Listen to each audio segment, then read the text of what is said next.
Welcome to QCC's Face the Region. Face the Region is produced by Quinsigamond Community College to assist our region in attaining educational, economic, and personal prosperity. Good afternoon and welcome once again to Face the Region here on Full Service Radio, AM 830 WCRN. I'm Zip Zipfel, your host, along today with Mishawn Davis-Eyene. Did I get that correct? Who is the Director of Admissions at Quinsigamond Community College. And being that we're kind of chatting here in the middle of the summer, I would imagine you're getting ready to ramp up for an onslaught of registrations and admissions in pretty short order, I would think. It's already happened. So you're already overwhelmed. We're already overwhelmed with lots of new students coming through the door. Well, as you know, we recently had the graduation, the QCC graduation at the DCU, and some 1,400, I think it was, students. Yes, I think it was our biggest graduating class ever. And it continues to grow, does it not? Yes, it does. Yes, it does. And you're an instrumental part in that, I would like to think so, but it's not just, there's no I in team. It's a collection of people who really work hard to allow for these students to pursue their goals and their dreams. That's great. So tell us a bit, number one, the focus, obviously, the admissions department sort of defines itself, but tell me a bit more about the services you provide. So we help students to enroll to the college. We help them learn about the different programs that we offer. And they could be academic credit side programs, they could be non-credit programs. We also talk to them about our ESL programs, our HiSec programs, because as a community college we do offer quite a lot of different options and opportunities for students. And HiSec meaning? HiSec is the what does the acronym mean again? It's the new GED. So basically, if people have not graduated from high school, they could take this exam, and if they pass it, they get that kind of credential. And then what happens is that we can invite them to come and take credit courses with us, whether they would like to pursue a certificate program or an associate's degree after that. That's really a terrific opportunity if someone has bailed out of high school early. Yes. So you've got all these various programs, and should a student who might be listening, who is thinking about it, how would they get involved, and what would be their first step to So their first step, I would tell people, is to go and visit our website, which is QCC.edu, to learn about what we do offer as a college. We have a rolling admission, so they could apply to the college at any given time. Under the admissions tab, there's a tab that's called enrollment steps, and that gives you the 3 simple steps to enroll at the college, which is first, apply to a program of interest. Then you would do your testing to see what level English and math you're qualified to start in, and then you register for classes. So everything is very clearly delineated. If you're looking to come to our admissions offices, we have 2 admissions offices, one here at the Worcester main campus, as well as one in Southbridge. We both have the same hours, so during the summer we're open Monday through Thursday, 8 a.m. to 7 p.m., and then Friday, 8 till 12 p.m. Okay, now you mentioned testing in math and English, was it? Yes. Now does that apply to somebody who actually has a diploma coming in, or? No, that's basically to gauge what level you're going to start your classes at, because you have to remember about 50% of our students have been out of high school for a while. So we need to do an analysis of what levels they're going to start in so that they're set up for success. Right. That's another, as I found out doing the program for the past few months, just how widespread and diverse yes. a population is here on campus, and a lot of folks coming back in. Talk a little bit about, is there credit for life experience? There is credit for life experience available. We also have credit for people who are coming out of the military that they can transfer or translate into academic credit. We can do that kind of analysis of their work experience or their military experience to transfer that in. So again, if we can drill down a bit, How is your life experience determined? Is there a board that goes before, or No, it's self-identified. So if you feel that one of the curriculum or one of the classes in the program that you're choosing, you feel that you have enough experience in it, then you would need to just show us that. So you would create a portfolio, get some background as to what you've done that would qualify for that, and then we would do analysis based upon that. Right. And this analysis, is it just based on what you submit? Yes. Okay. Pretty much. And as far as military experience, kind of the same Pretty much thing? the same thing. That's a little bit clearer cut because obviously we do have some benchmarks in as far as military experiences. For example, in the military they have different jobs like MOS in the Army, and we look at what those jobs are. We know based upon that what kind of curriculum they might have gone through, what kind of maths they may have studied. For example, an engineering person certainly has had higher level calculus than maybe somebody who was an infantry person. So we do have that kind of understanding. And do you kind of have some success stories of people who thought, wow, I've just worked here, but no, I know I didn't mean it that way. I meant in terms of somebody who thought their life experience would not translate to qualifying for Quincy. In fact, does qualify or helps them. Off the top of my head, I don't know of one. I know that we've had a lot of success with the military students, and people who have been out of working for a long time, been out of the military for a long time, have been able to come and translate some of those credits and be able to go on and graduate and get the kind of degree that they're looking to do. Right. And I know for a fact, as we've interviewed some of the veterans services, the school does provide some additional service to veterans. Yes. As far as support. Right, we do. We have a whole department dedicated to our veterans. So they have an area where it's just theirs on campus, where they can relax and they can decompress. Also, we offer tutoring services for them, as well as dedicated personnel that help them with all the paperwork that they have to submit in order to get their benefits. Great. We're chatting with Mishawn Davis-Eyene, the Director of Admissions here at Quinsigamond Community College, chatting a bit about how a potential student, whether you're coming from high school or perhaps thinking about going back and getting a degree after being in the workforce, a lot of valuable information, and we'll chat some more here in just a couple of minutes as we take a quick break. You're listening to QCC's Face the Region on Full Service Radio, AM 830 WCRN. Welcome back once again to QCC's Face the Region here on Full Service Radio, AM 830 WCRN. I'm Zip Zipfel, and this afternoon visiting with Mishawn Davis-Eyene, the Director of Admissions here at QCC. In the first segment, we kind of touched on a lot of different topics as far as getting enrolled here at QCC, and I understand you kind of have a fast track situation, something called the one-stop registration. Explain that a little bit. First, I wanted to also mention that if you go to our website, QCC.edu, right on the front page you could apply, and it's a free application. Our one-stop registration is an opportunity that happens right before the beginning of a new semester, and it's really an opportunity because all of our enrollment services are located in one office, so you could get through the process a lot faster. And it's going to occur this year, July 31st till August 11th. It will be in the Harrington Learning Center, which is the building that we are right in right now. Of course, they don't know that at home. No. But it's now. A beautiful building, and it has the capacity to expand so that we will have, for example, admissions there, financial aid, our business office, and our advising. So that really helps people to go from applying, and even the testing will be here, and then also registering for classes. So can you do all of this in one visit, or is it the type of thing we need to set up some appointments? You will not need to set up appointments, so that's the beautiful thing, but with that there might be lines, so realistically prepare for about 2 days worth to get through every single thing.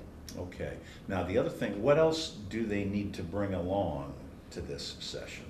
So what they need to bring along is really very little. If they've already applied to the college, and they've been accepted, then they would start with seeing if they need to test, and that would be the English and the Math AccuPlacer test. They can take that during one-stop registration, and there's no appointment necessary. From there, they have their test scores, then they can take it to advising, and then they can sign up for classes. And then after signing up for classes, they can either pay for it through the business office, or then they could apply for financial aid and see what they qualify for. So essentially the one-stop registration, you've started the paperwork online or otherwise? Or you could start with nothing. We've had people start from scratch there. If they want to come to the admissions office and do the application right then and there, they would need to also bring proof that they graduated from high school or an equivalency like a GED or HiSET to get that ball rolling. Great. And the same deal applies whether the classes are online or Yes. here on campus? Yes. Great. And you also have an information session, sort of an open house for folks that might be interested That is in the correct. near future. Yes, we're having an admissions information session on July 13th, which is next Thursday. It will be in the Harrington Learning Center, and it's from 6 to 8 p.m. And it's really to help people learn about what QCC really has to offer, since we do have so much to offer to different students. We'll have a lot of different departments there, like career services, financial aid, so they could ask more specific questions, maybe personal questions about their situation as well. But really, it's all about learning about why QCC is the right fit for a person. And that appears to be one of the greatest strengths, I think, of the administration and the organization here is how focused the administration is on finding the right fit for a potential student. I hear so many stories of students who have attended here saying, geez, I really didn't know what I wanted to do when I got started. I didn't have any clue. I really wasn't sure why I was here in the first place. Yes. But after chatting and kind of thinking about it and spending some time with some of the folks here, they've developed a pretty clear path. Yes, and that's what we're here to help with our students. I will tell you that I was one of those students who I was told I need to go to college. I was not told what I need to study or who I'm going to become. I had to figure that out. That's why I started at community college, because it gave me the time, it gave me the support systems that I would need so that I could explore different options and then eventually pick the major that I went on to pursue. And I had the confidence to pursue it and go on and get my bachelor's and then onward to my master's. Without a community college and that support that they give you, which is unique. I never got that kind of a support at the 4-year that I got at the community college. And that's why I'm such an advocate supporter of community college, because I know what it can do for people. Let's talk a bit about perhaps the student from a foreign country who's here on an education visa. Yes. Now that has a whole specific set Yes. of details. Talk a bit about that. So we actually do not recruit for international students, but as you know, Worcester is a gateway city. So we do have a lot of people from a lot of different countries that are new immigrants, and they do encourage some people from their countries to come and study here. And it's a great opportunity for them because we are very skilled at helping them get their F1 visa and their I-20 so that they can study here. But from here, it's just a wonderful gateway to the rest of their education. A lot of our students go to very prestigious 4-year institutions like Cornell University, and these are our international students as well as our American students. So we have students going to Cornell. We've had students going, obviously, a lot of them go to WPI, UMass Lowell, if you want to be local. We have students who have gone to Rensselaer, Polytechnic Institute in New York, and also RIT. And really, the sky is the limit as far as you can go, because they very much support our community colleges and their degrees, because they realize that our students are very well prepared for the rigor of the 4-year institution. And as I understand it, at a significant cost savings Yes. to trying to do it the other way Yes. around. What could a typical student, well, I guess it's tough to know unless you were aware of the school you would end up transferring to, but in general, give me a ballpark idea of the kind of money you could save on a yearly basis. It's tremendous. On average, our year, just for 2 semesters, is around $6,000. For the average private institution, it's over $40,000 for a year, and that's not including room and board. So you see the cost savings and the advantage to starting your education here. And as a matter of fact, that's why we have such a strong relationship with, for example, WPI, where they really encourage people to take their 2 years here, and then they can transfer to WPI, and it's at a huge cost savings.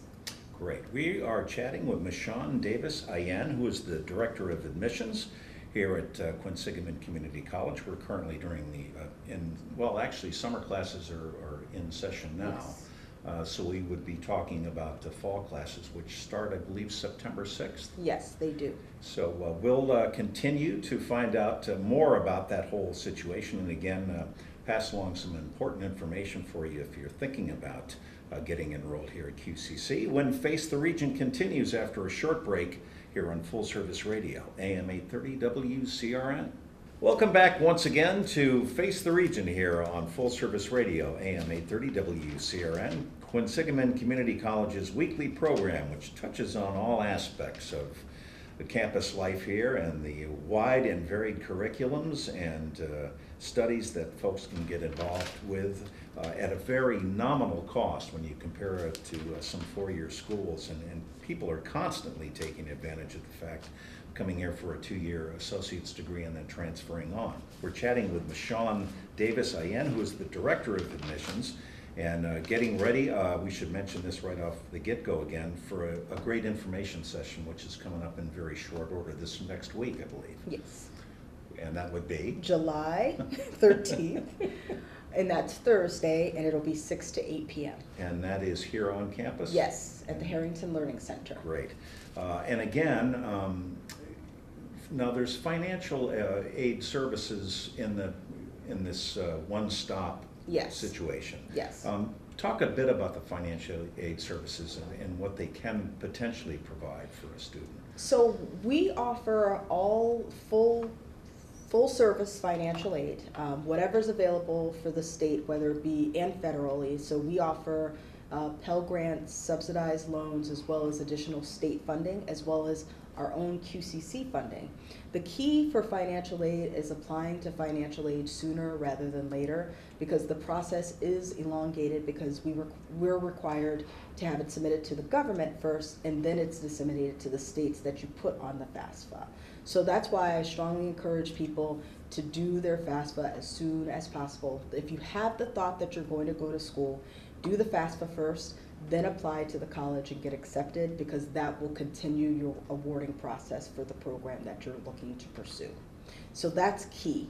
But what's nice is for a community college, we do offer so many different types of scholarships and grants available. And a lot of our students can go to school virtually, not paying anything out of pocket. Now, is this just on achievements as far as good grades in high school, those types of scholarships? Some of those scholarships through QCC are available, but also through our federal Pell Grant, that's for need-based grants. So if you have low income, for example, you might be eligible for that.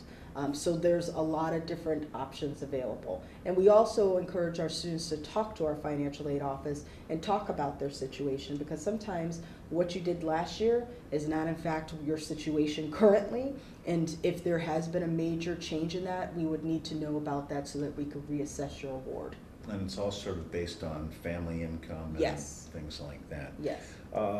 What would you say to perhaps, and I don't want to use myself as an example, but somebody who is a little further on in life, who perhaps, like a friend of mine, quit college in the second year, and as far as going back to school, because it seems to a lot of people to be something they think about, but sometimes kind of need a kick in the pants to do it. We absolutely welcome our non-traditional age students. That's what we call you, non-traditional age students, and I'm a non-traditional age student as well. And what's so important is that you add to the diversity of our community.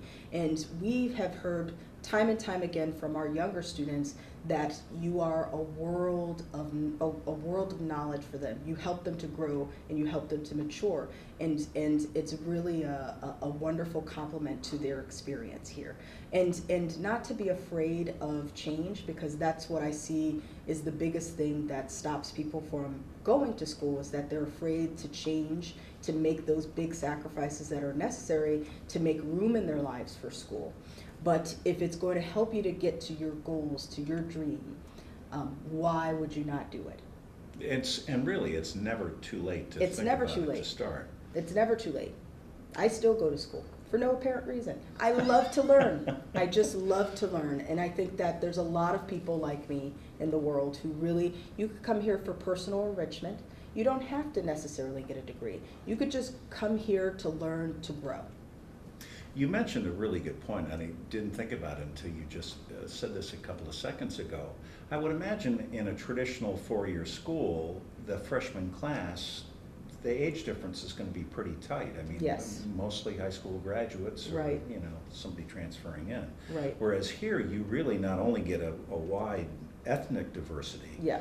come from a gazillion different backgrounds, but that age difference, and that life experience. Right, and it's huge. It's about 50% of our incoming class is non-traditional age.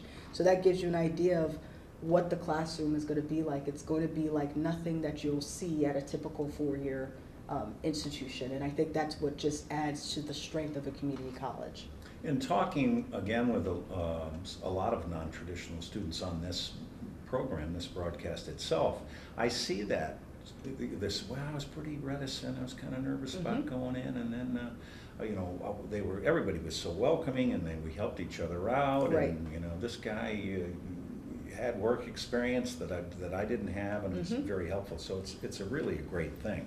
And again, we talked about earlier in the program today that you can in fact get credit for life experience, so that's an important thing. Yes, it is important. As well. So let's kind of revisit here. Okay, I'm Joe, wannabe QCC student. How do I begin? What do I do first off? The first thing I would do is go to our website and apply for free. It's QCC.edu. If you just click on apply now, and you can just sign up there. It's a very simple application.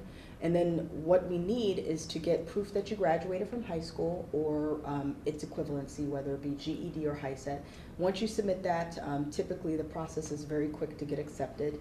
And then from there, you want to set up either an appointment for testing, or you can come for our one-stop registration, which is those 2 weeks I mentioned, from July 31st to August 11th.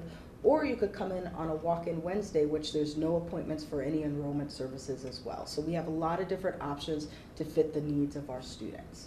Talk a bit about how does one get a HiSA if they do not have one? You could come to QCC to do that as well. At our downtown campus, we have an ABE office, which is an adult basic education office, and you could sign up for HiSET classes, which they are actually just starting in the fall as well. So if you need the classes before you take the test because you've maybe been out of high school for a very long time, that is not a problem. You could sign up for the classes, and then at the end of your classes, you will take the HiSET, and we like to think optimistically you will pass. And then you can go on and pursue a college degree. Right. I'll say one thing too. I think per capita there are more acronyms in this campus at QCC than I've ever possibly could imagine. Yes. So again, so you start online. You can come to the information session, which is coming up in short order. One more time again. That's July 13th, the Thursday, and it's from 6 to 8 p.m. in the Harrington Learning Center. And also, you might want to think about taking advantage of the one-stop registrations, which really kind of has everything. But be prepared to spend a little bit of time. Right. To do that. Right. Just because it's a one-stop doesn't mean it takes a minute. It does take time to get from one process like to another. Taco Bell it is not like Taco Bell. I'll keep that in mind. Mishawn Davis-Eyene, thanks so much for being with us. Thank you. Continue the great work you do here and continued success in your own personal education journey, because I guess you're still in school. I will continue forever. There you go. That'll do it for this edition of QCC's Face the Region. Join us again this week at this same time, and we will see you then right here on Full Service Radio, AM 830, WCRN. This has been Quinsigamond Community College's Face the Region. Join us again next weekend on AM 830 WCRN.